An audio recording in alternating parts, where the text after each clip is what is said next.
The 8th chapter of Mark is really kind of a turning point in the gospel. Up to this point, nobody, not even Jesus, had called him the Messiah or the Christ. From here on, we'll hear it again and again. Up to this point, no one had mentioned what lays ahead for Jesus. From here on, we see it pointed out again and again. From here on, Jesus is more and more directly telling his disciples and us what it means for him to be the Messiah, and for what it means for us to be the people who follow him. And he makes it very clear he's not promising them any rose garden. Matthew specifies that Jesus was in Caesarea Philippi. Now that's an area, kind of like saying he was in Whiteside County. But for the people, it was more than that. In that area, there was a new temple dedicated to Caesar, who had just been declared a god to be worshipped. In the past, in this area, there were many temples devoted to one or another of the Baals of this area. Gods who were worshipped for a long time. So when Jesus says, "Who do people say I am?" Out of all these places of worship and all these things that have called for belief, where do you people say I fit in? That was really a pretty easy question for the disciples. All they had to do was echo the word that was out on the street. Obviously, from the answer, there was no shortage of opinions out there about who this Jesus was. Words about Jesus had clearly gotten out. Some say John the Baptist, others Elijah, and still others, one of the prophets.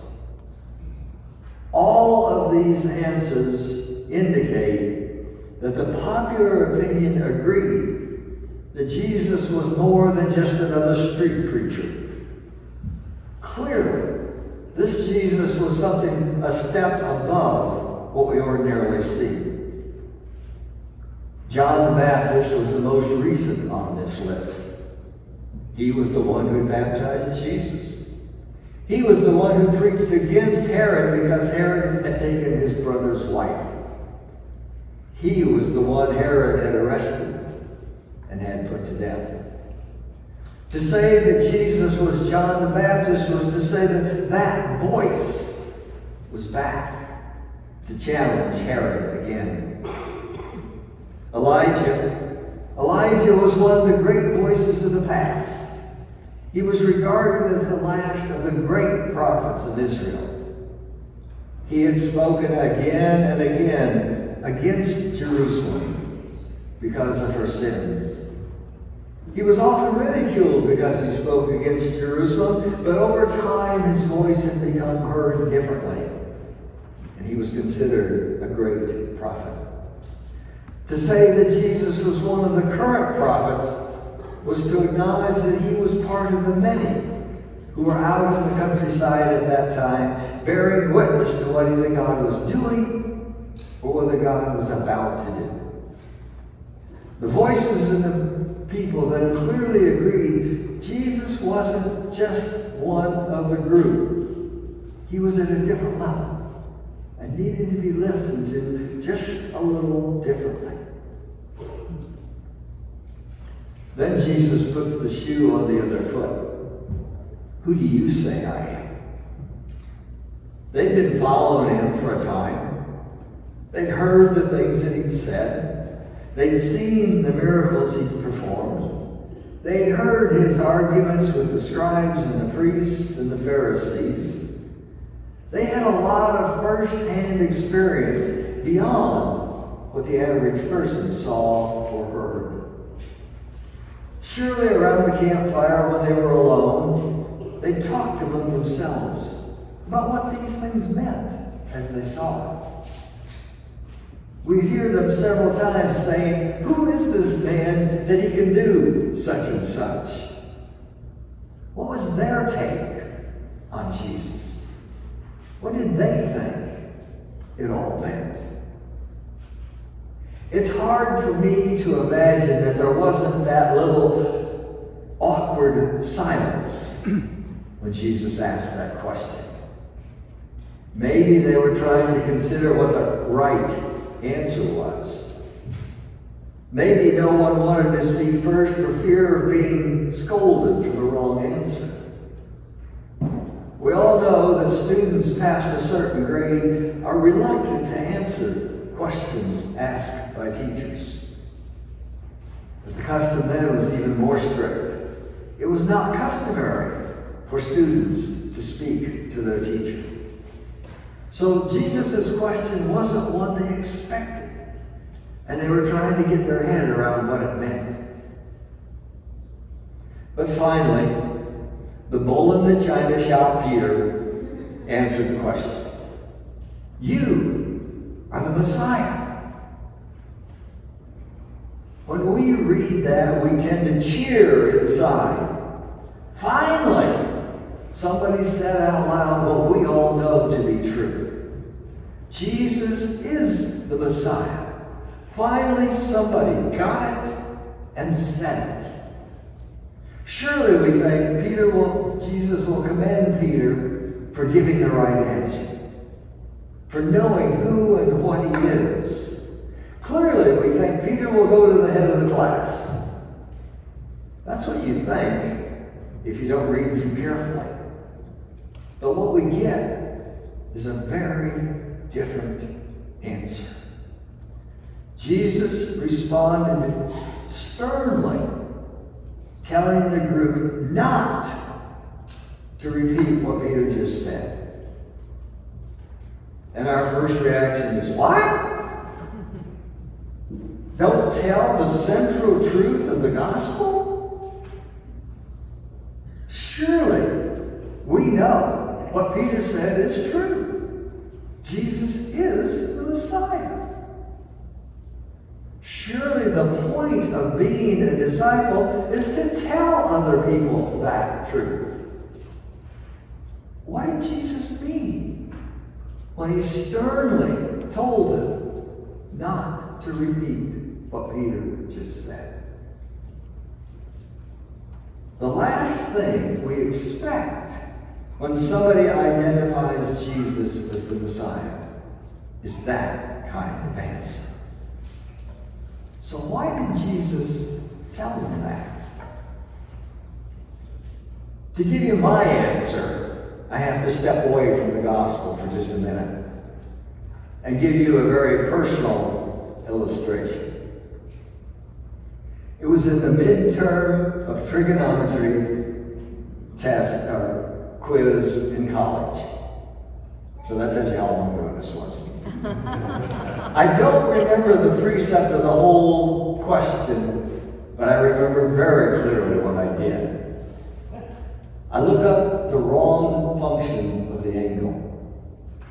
I multiplied by the numerator instead of the denominator. But the remarkable thing is, I got the right answer.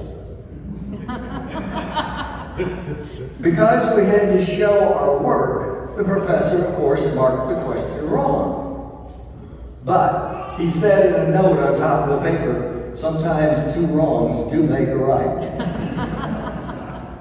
In my opinion, that's the reason Jesus told the disciples not to repeat what Peter just said. He got the right answer, but he got it in the wrong way. We're on the other side of the resurrection, and we have to remember that our understanding of Messiah is very different than what was going on in the countryside at that time. The common understanding of the Messiah was that the Messiah was going to restore the glory of Israel. The common image was a reign of King David, when Israel was a force to be reckoned with, rather than a captured country. The Messiah was going to reclaim the peace, financial status, and esteem of the nation of Israel to what it used to be. The Messiah was going to make Jerusalem great again. The Messiah was going to be the one who corrected all the things that were wrong in Israel and give it back all of its glory. That was the common understanding. The problem is, that wasn't the Messiah Jesus was going to be. So he told them not to repeat what Peter said until they understood where Jesus was headed with his messiahship. So he begins right there to lay out his vision of what the Messiah is. Listen again. Then he began to teach them that the Son of Man must undergo great suffering, be rejected by the elders, the chief priests, and the scribes, and be killed. And after 3 days rise up again. He said all this quite openly. End of quote. That was a shocking thing for the disciples to hear. All their lives they'd heard this other definition of how the Messiah was going to bring glory to Israel. Now, the one who Peter had just called the Messiah was giving them a definition that was totally opposite of what they thought. So it should hardly surprise us that Peter took Jesus aside and began to scold him. Everyone knew that the Messiah was going to come to restore Israel. That the Messiah was going to come and give us back the good days so we can bask in the glory of our nation. Everybody knew that the Messiah was going to do these great things. How could a Messiah that was going to die accomplish any of that? How could a Messiah who was going to be rejected by all the leaders accomplish anything? The statement that Jesus made was hardly true of the Messiah everyone knew was coming. When Jesus rebuked Peter, he began to spell out what the Messiah really meant. You have set your mind not on divine things, but on human things. Peter was listening to the voices of the world around him and not really hearing the things that Jesus was saying. Yes, Peter gave the right answer, but he gave it for the wrong reasons. So we need to step back just a little bit and listen to what Jesus has said about what it means to set our mind on divine things.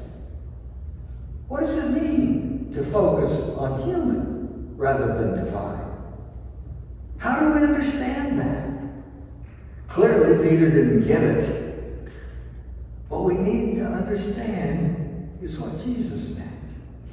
We need to hear what he really says here and there about what it means to be his disciples and to set our mind on divine things. So let's talk about the divine mindset for a minute. Matthew 5:44. But I say to you, love your enemies and pray for those who persecute you. Not a suggestion, not a recommendation, a command. But because sometimes I see things from a human point of view, I sometimes have trouble praying for the leaders of Al-Qaeda. Because I sometimes see things from a human point of view, I have trouble praying for the leaders of the Taliban. Because I see things from a human point of view, I have trouble praying for those who make false statements about vaccines. They do so much damage. They lead so many people the wrong way. And I have to struggle to hear what Jesus says because I get caught up in the human point of view, not the divine. And it's a constant battle to try to set my mind on the things that Jesus commands us to do. Another example of what it means to set our mind on the divine things. The Lord's Prayer. Forgive me my sins as I forgive those who sin against me. The human mind wants revenge, not forgiveness.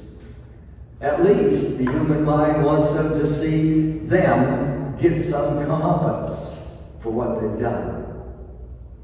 That's the human point of view. Jesus did not recommend, did not suggest, did not say it would be a good idea if.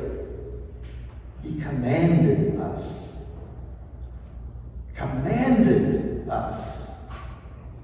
to forgive. That's the divine point of view. And I need to keep that in mind when I talk about those who I believe do harm. The human point of view wants to be popular, at least wants to be well regarded by others, at least wants to be respected in some way or another. That's the human point of view. Jesus says he's criticized because he's always seen with the wrong people. The Jewish authorities criticized him because he ate with sinners. He goes into the house of lepers. He touches people who are unclean. He goes to Gentiles. All of those things are forbidden by Jewish law. The Roman authorities criticized him because he talked about some king other than Caesar. That's the human point of view. The human point of view hears the words, pick up your cross and follow me. And says, well, he didn't really mean that. He didn't really mean that we should take up our cross and suffer. Life as a Christian shouldn't involve suffering after all. He must have meant something different. That's the human point of view. Paul is echoing the divine point of view when he says in 1 Corinthians 1:18, the message of the cross is foolishness to those who are perishing. But to us who are being saved, it is the power of God. So we need to step back and really hear what Jesus says again and again as he talks about his view of what the Messiah is, of what the divine mindset really is.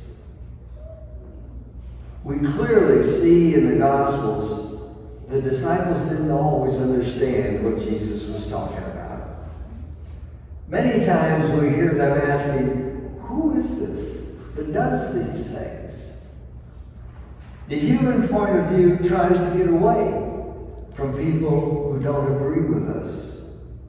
We like to be around those who are of a similar point of view than ourselves. But even though the disciples continually did this, Jesus continued with them, continued to teach them, continued to urge them to accept what he was saying. We begin to understand that even though I don't always understand, sometimes don't appreciate the things he says, he doesn't desert me. He doesn't desert his disciples even when they desert him. He will not separate himself from me, even though I fail him more than once. Even on the cross, he says, Father, forgive them, for they don't know what they're doing. Reminds me that nothing